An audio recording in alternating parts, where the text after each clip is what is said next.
Welcome, ladies and gentlemen, across all platforms to Menji Speaks. Da-da-da-da-da. Menji speaks, and then he speaks and speaks and speaks and speaks some more. Oh man, does it feel good to be back in the studio, let me tell you. But I gotta say, I'm actually in a bit of a pickle. See, I had this whole plan in my head for a series of videos to do in April about anime. I thought it was perfect, because of the alliteration, Anime April. Practically writes itself. But then I went on all these trips in April, and even though those videos were awesome, and you should definitely go watch them, April ended, and so I have no idea what to do now. All my plans to do an anime theme month have gone right out the window. I mean, it's May now. What the heck am I supposed to do? How am I supposed to create an anime theme?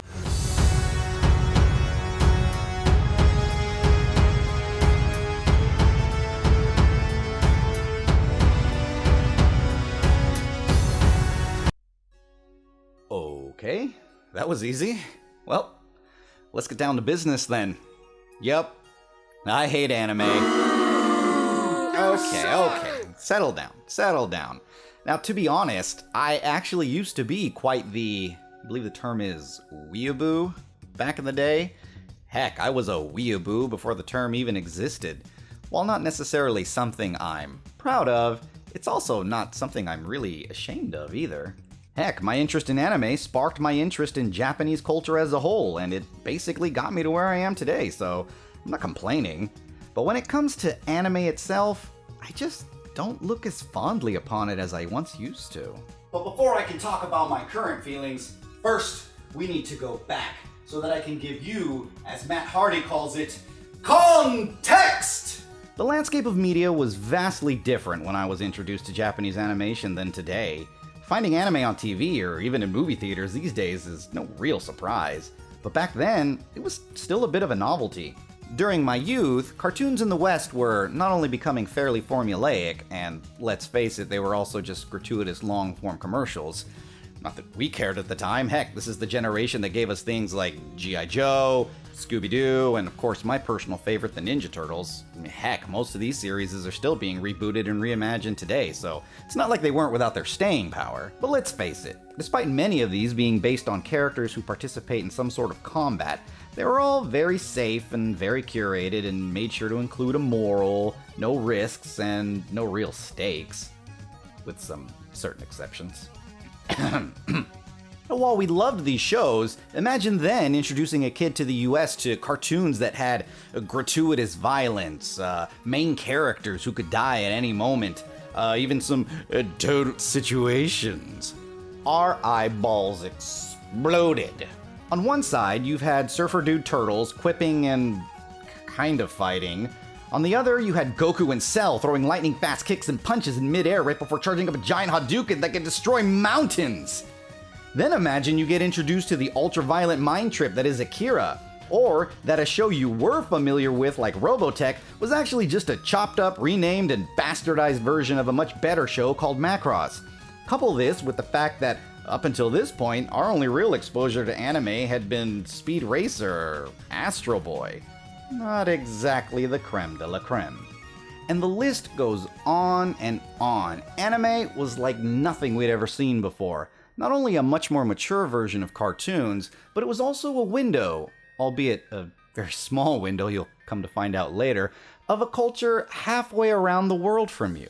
There was something underground and exotic about being an anime fan at the time.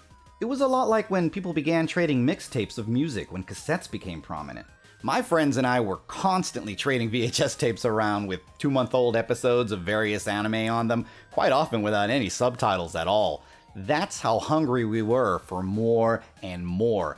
Oh, and if the tapes included the commercials with them, that was like finding a diamond in the pile of gold.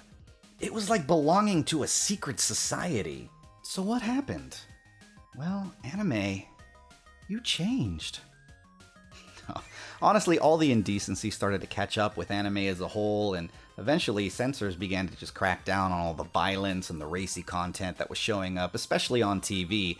Not that these are aspects that are completely pivotal to the storytelling process anyways, But the reins were being pulled in, just as anime was starting to gain massive worldwide appeal, and so many shows began to do what any industry does when pop culture begins to sink its greasy, fickle talons into it.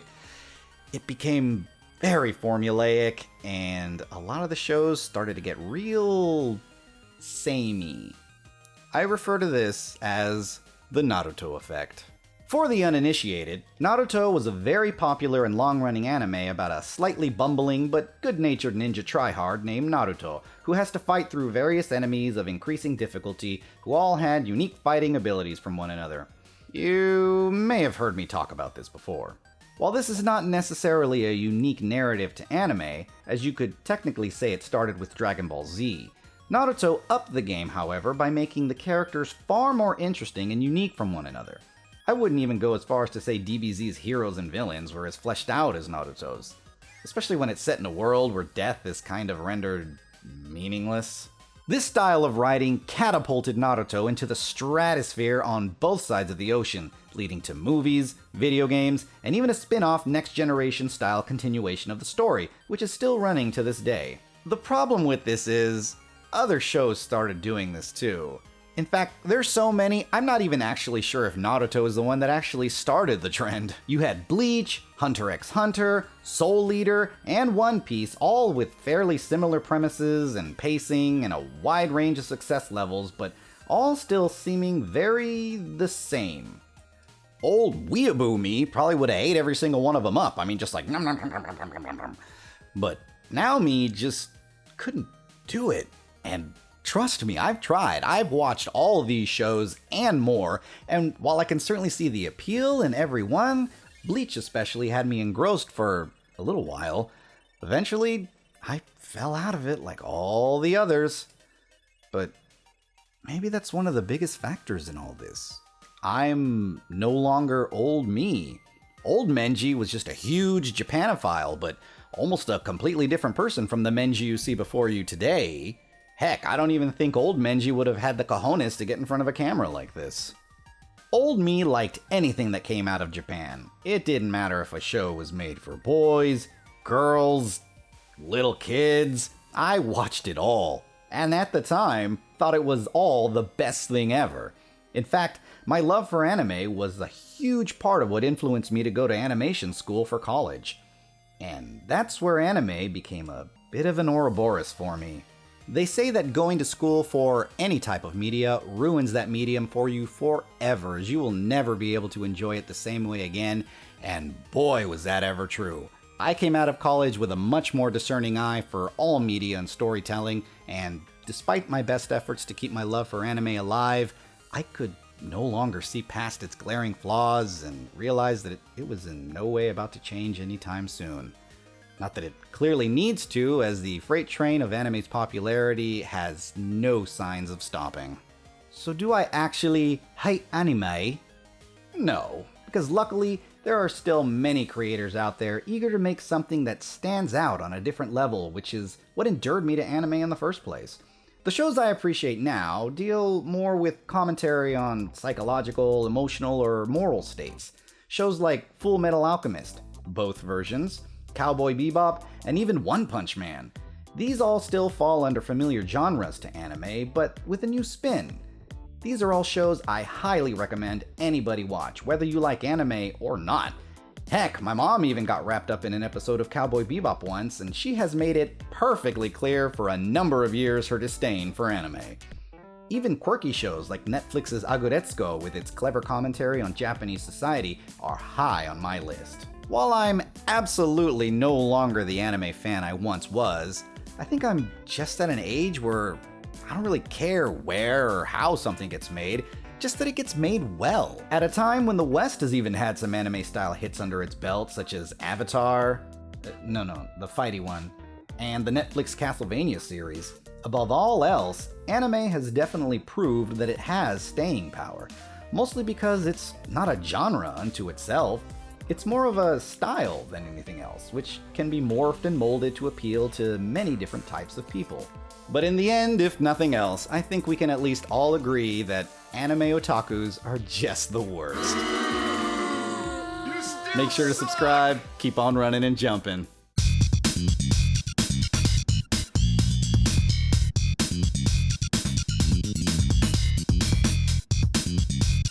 Keep on running and jumping. Oh, hi there. Say, are you a brand new YouTuber trying to make sense of all this algorithmic nonsense? Well, quit wading in those unfathomable waters and give TubeBuddy a try. TubeBuddy will help you cover all your bases to make sure that your next video sails out to as many shores as possible. Click the link below to find out more. Why am I using a nautical theme while in this completely dry room? I don't know! Buy a shirt. Of its meaning, yes!